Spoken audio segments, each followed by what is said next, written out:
വും ഭരണഘടനാ സ്ഥാപനങ്ങളുടെ വിശ്വാസ്യത തകർക്കാൻ വേണ്ടിയിട്ട് നടത്തുന്ന ശ്രമം, ആ ശ്രമമാണ് ഇപ്പോൾ രാജ്യത്ത് നടന്നുകൊണ്ടിരിക്കുന്നത്. തെരഞ്ഞെടുപ്പ് കമ്മീഷൻ എന്ന് പറഞ്ഞാൽ ഭരണഘടനാ സ്ഥാപനമാണ്. തെരഞ്ഞെടുപ്പ് കമ്മീഷൻ ഇതിനു മുൻപ് 25 തെരഞ്ഞെടുപ്പ് കമ്മീഷണർമാരെ പ്രധാനമന്ത്രിമാരാണ് നിയോഗിച്ചത്. അന്നൊന്നും ഈ തെരഞ്ഞെടുപ്പ് കമ്മീഷണർമാരുടെ വിശ്വാസ്യതയെക്കുറിച്ച് ആർക്കും സംശയമില്ലായിരുന്നല്ലോ. BJP 2 സീറ്റ് മാത്രം കിട്ടിയിട്ട് പരാജയപ്പെട്ടപ്പോഴും BJP ഒരിക്കലും തെരഞ്ഞെടുപ്പ് കമ്മീഷണർമാരുടെ വിശ്വാസ്യതയെക്കുറിച്ച് ചോദ്യം ഉന്നയിച്ചിട്ടില്ല.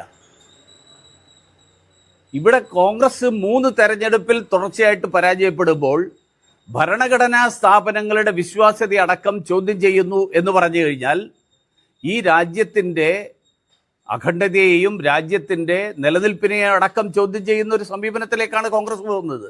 വളരെ അപകടകരമായിട്ടുള്ളൊരു കളിയിലേക്കാണ് കോൺഗ്രസ് പോകുന്നത്. അത് രാജ്യത്തെ ജനങ്ങൾ തിരിച്ചറിയും, എനിക്ക് യാതൊരു സംശയമില്ല അക്കാര്യത്തിൽ. ഇപ്പോൾ മഹാദേവ്പുരയെക്കുറിച്ച് പറയുന്ന ആളുകൾ മഹാരാഷ്ട്രയിൽ ധുലിയെക്കുറിച്ച് എന്താ പറയാത്തത്? 6 ലോക്സഭ 6 അസംബ്ലി സീറ്റിൽ 5 സീറ്റിൽ BJPക്ക് 1,90,000 വോട്ടിൻ്റെ ലീഡ്. 6ാമത്തെ സീറ്റ് എണ്ണിയപ്പോൾ 1,94,000 വോട്ടിൻ്റെ ലീഡ് അവിടെ കോൺഗ്രസിന്. 4,000 വോട്ടിന് കോൺഗ്രസ് ജയിച്ചു. BJPക്കും പറയാമല്ലോ അവിടെ കള്ളവോട്ടായിരുന്നു. അപ്പോൾ ഇതൊക്കെ തെരഞ്ഞെടുപ്പിൻ്റെ ഒരു പ്രക്രിയയുണ്ട്. അതുകൊണ്ടാണ് തെരഞ്ഞെടുപ്പ് കമ്മീഷൻ പറഞ്ഞിരിക്കുന്നത് പരാതിയുണ്ടെങ്കിൽ സത്യവാങ്മൂലം കൊടുക്കുക. പത്രസമ്മേളനത്തിൽ പറയുന്നതിൻ്റെ അടിസ്ഥാനത്തിൽ തെരഞ്ഞെടുപ്പ് കമ്മീഷൻ നടപടിയെടുക്കണം എന്നൊക്കെ പറയുന്നത് രാജ്യത്ത് മറ്റാർക്കും ബാധകമല്ലാത്ത നിയമം രാഹുൽ ഗാന്ധിക്ക് ബാധകമാക്കണം എന്നാണ്. രാഹുൽ ഗാന്ധി ഈ രാജ്യത്തെ ഒരു പൗരനാണെങ്കിൽ ഈ രാജ്യത്തെ നിയമങ്ങൾ രാഹുൽ ഗാന്ധിയും അംഗീകരിക്കണം. രാഹുൽ ഗാന്ധി പറയുന്നത് ഈ സിസ്റ്റത്തോടൊന്നും പരാതിപ്പെട്ടിട്ട് ഇനി കാര്യമില്ല എന്നാണ്. അതാണ് ഞാൻ പറഞ്ഞത്. ഞാൻ ജയിക്കുന്നില്ലെങ്കിൽ ഉത്തർപ്രദേശിൽ 37 സീറ്റ് സമാജ്വാദി പാർട്ടിക്ക് കിട്ടി, അവിടെ BJPക്ക് ഭൂരിപക്ഷം കിട്ടിയില്ലല്ലോ. അപ്പോൾ അവിടെ കള്ളവോട്ടാണ്. കള്ളവോട്ട് നടത്തണമെങ്കിൽ BJP എന്തിനാ 240 സീറ്റിൽ നിർത്തുന്നത്? BJPക്ക് ഒന്നുമില്ലെങ്കിൽ കേവല ഭൂരിപക്ഷത്തിന് വേണ്ടിയെങ്കിലും കള്ളവോട്ട് നടത്തായിരുന്നില്ലേ? അപ്പോൾ അതുകൊണ്ട് ഭരണഘടനാ സ്ഥാപനങ്ങളെ സ്വയം ജനങ്ങൾ അംഗീകരിക്കാതിരിക്കുമ്പോൾ ഭരണഘടനാ സ്ഥാപനങ്ങളെ അടക്കം ചോദ്യം ചെയ്യുന്ന സമീപനം, ആ സമീപനം ഈ രാജ്യത്തിൻ്റെ അഖണ്ഡതയോടും ഈ രാജ്യത്തിൻ്റെ ഭരണഘടനയോടുമുള്ള വെല്ലുവിളിയാണ്. അതാണിപ്പോൾ രാഹുൽ ഗാന്ധി കഴിഞ്ഞ കുറച്ച് കാലമായിട്ട് നടത്തിക്കൊണ്ടിരിക്കുന്നത്. അത് നിരാശയിൽ നിന്നും അങ്ങേയറ്റത്തെ ഫ്രസ്ട്രേഷൻ അതിൽ നിന്നുണ്ടാവുന്നതാണ്. അത്രേ ഉള്ളൂ. ഞാൻ ചോദിക്കട്ടെ, സുരേഷ് ഗോപിയുടെ ഡ്രൈവർ, ഇനി അഥവാ സുരേഷ് ഗോപിയുടെ ഡ്രൈവർ വോട്ട് ചെയ്തു, സുരേഷ് ഗോപി തൃശ്ശൂർ നിൽക്കുമ്പോൾ സുരേഷ് ഗോപിയുടെ ഡ്രൈവറും അവിടെ പോയില്ലേ? സ്ഥിരതാമസക്കാരനാണോ അല്ലയോ എന്നുള്ളത് അയാളല്ലേ പറയേണ്ടത്. ഞാൻ പറയട്ടെ, ഞാനും നിങ്ങൾക്കും സുരേഷ് ഗോപിയുടെ ഡ്രൈവറെ എനിക്കറിയില്ല. സുരേഷ് ഗോപിയുടെ ഡ്രൈവർ സ്ഥിരതാമസക്കാരനാണോ അല്ലയോ എന്നുള്ളത് സുരേഷ് ഗോപിയുടെ ഡ്രൈവറോട് ചോദിക്കണം. ഇനി സുരേഷ് ഗോപിയുടെ ഡ്രൈവർ അല്ല, ഞാൻ പറയട്ടെ, സുരേഷ് ഗോപിയുടെ ഡ്രൈവർ 2 സ്ഥലത്ത് വോട്ട് ചെയ്തോ? രാവിലെ തിരുവനന്തപുരത്തും വോട്ട് ചെയ്തു, ഉച്ചയ്ക്ക് ശേഷം പോയിട്ട് തൃശ്ശൂരും വോട്ട് ചെയ്തോ? അല്ലല്ല, എൻ്റെ ചോദ്യം ഇയാൾ 2 സ്ഥലത്തും പോയി വോട്ട് ചെയ്തോ എന്നുള്ളതാണ്. അങ്ങനെ നിങ്ങൾക്ക് തെളിവ് വല്ലതും കിട്ടിയിട്ടുണ്ടോ?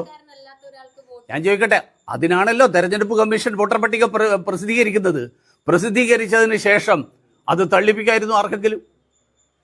അയാൾ അവിടെ സ്ഥിരതാമസക്കാരനല്ല എന്ന് ചൂണ്ടിക്കാണിക്കാമായിരുന്നു. എല്ലാ പോളിംഗ് ബൂത്തിലും ഒരു BLO ഉണ്ട്.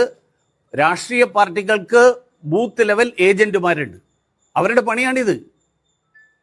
അതല്ലാതെ തെരഞ്ഞെടുപ്പിൽ തോറ്റതിന് ശേഷം, അങ്ങനെയാണെങ്കിൽ പിന്നെ എന്തിനാ അവിടെ DCC പ്രസിഡന്റിനെ മാറ്റിയത്? അയാളുടെ പോരായ്മ കൊണ്ടാണ് തോറ്റതെന്നല്ലേ പറഞ്ഞ്? പിന്നെ പൂരത്തിൻ്റെ കലക്കിയത് കൊണ്ടാണ് ജയിച്ചതെന്നല്ലേ പറഞ്ഞ്? ഇപ്പോൾ പുതിയൊരു സംഭവം കൊണ്ടുവരുന്നു, അത്രേ ഉള്ളൂ.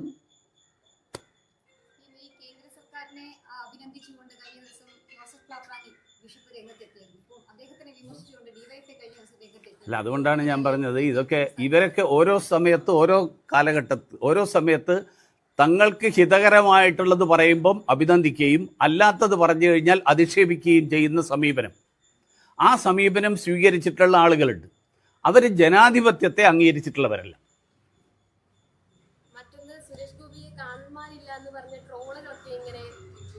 നമ്മുടെ നാട്ടിൽ ട്രോളിനാണ് ഒരു കാരണം വേണ്ടത്. ആർക്ക് വേണമെങ്കിലും.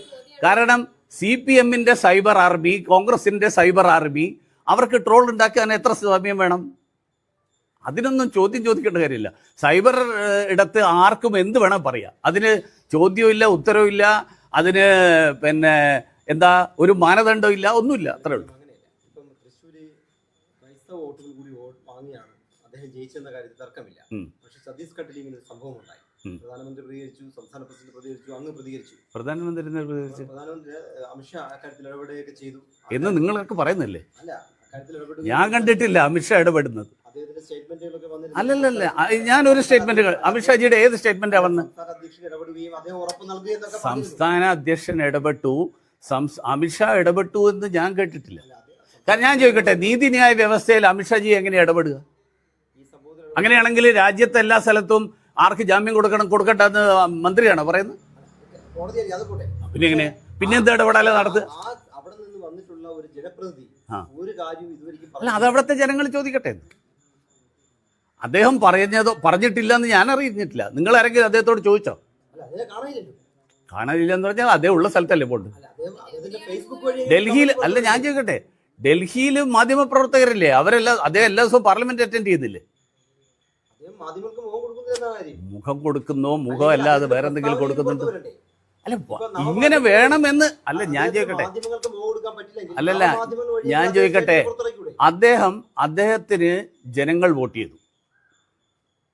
അദ്ദേഹത്തിന്റെ മണ്ഡലത്തിലുള്ള ആൾക്കാരാണോ ഇവര് ഈ പറഞ്ഞ ഛത്തീസ്ഗഡിലുള്ള ആൾക്കാർ? എൻ്റെ മണ്ഡലത്തിലുള്ള തെരഞ്ഞെടുത്ത ആളുകൾ വോട്ട്, അവർക്കൊരു ബുദ്ധിമുട്ടുണ്ടായി, അദ്ദേഹം എത്തിയില്ല എന്ന് പറഞ്ഞാൽ ശരി.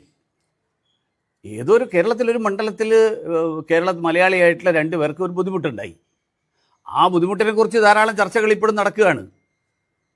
എന്താ അതിൽ വസ്തുത എന്നത് ഇപ്പോഴും ആർക്കും അറിയില്ല. ആ കുട്ടികൾ പരാതിപ്പെട്ടു എന്ന് പറയുന്നു, നിയമം പാലിക്കാതെ അവർ കൊണ്ടുപോകാൻ ശ്രമിച്ചു എന്ന് പറയുന്നു, പലതരത്തിലുള്ള പരാതികൾ. അതുകൊണ്ട് അദ്ദേഹം മന്ത്രി എന്നുള്ള നിലയിൽ അദ്ദേഹത്തിന് നിങ്ങൾക്ക് കിട്ടിയില്ല. അതിലിപ്പോൾ നിങ്ങൾ വിഷമം എന്നോട് ചോദിച്ചിട്ട് കാര്യമില്ലല്ലോ. അത് നിങ്ങൾ മാധ്യമപ്രവർത്തകർ ജോർജ് കുര്യൻ്റെ പിന്നാലെ നടന്നിട്ട് ചോദ്യം ചോദിക്കുന്നത് ഞാൻ കണ്ടിട്ടുണ്ട്. അദ്ദേഹത്തെ അങ്ങനെ പിന്നാലെ നടക്കാൻ കിട്ടിയിട്ടുണ്ടാവില്ല, അത്രയേ ഉള്ളൂ. മതിയല്ലോ, സംസ്ഥാന അധ്യക്ഷൻ ഇടപെട്ട പോരെ? സംസ്ഥാനം മുഴുവനുള്ള വിഷയത്തിൽ ആര് വിമർശിച്ചു? ഒരാളുടെ പേര് പറയും. BJPയുടെ സംസ്ഥാന ഭാരവാഹികൾ ആരും വിമർശിക്കും?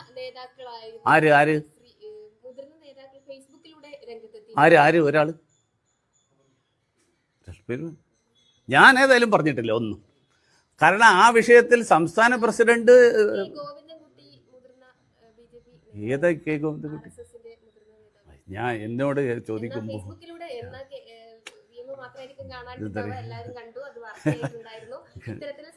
ആരെ കെ ഗോവിന്ദൻകുട്ടി എന്ന് പറയുന്ന ആളാരാ?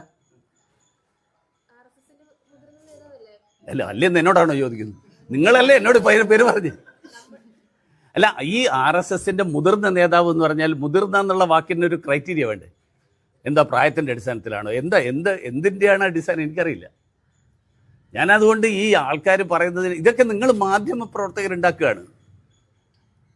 ഇപ്പം കാഞ്ചി ശങ്കരാചാര്യരെ അറസ്റ്റ് ചെയ്ത് കേസിൽപ്പെടുത്തി ജയിലിലിട്ടിരുന്നു.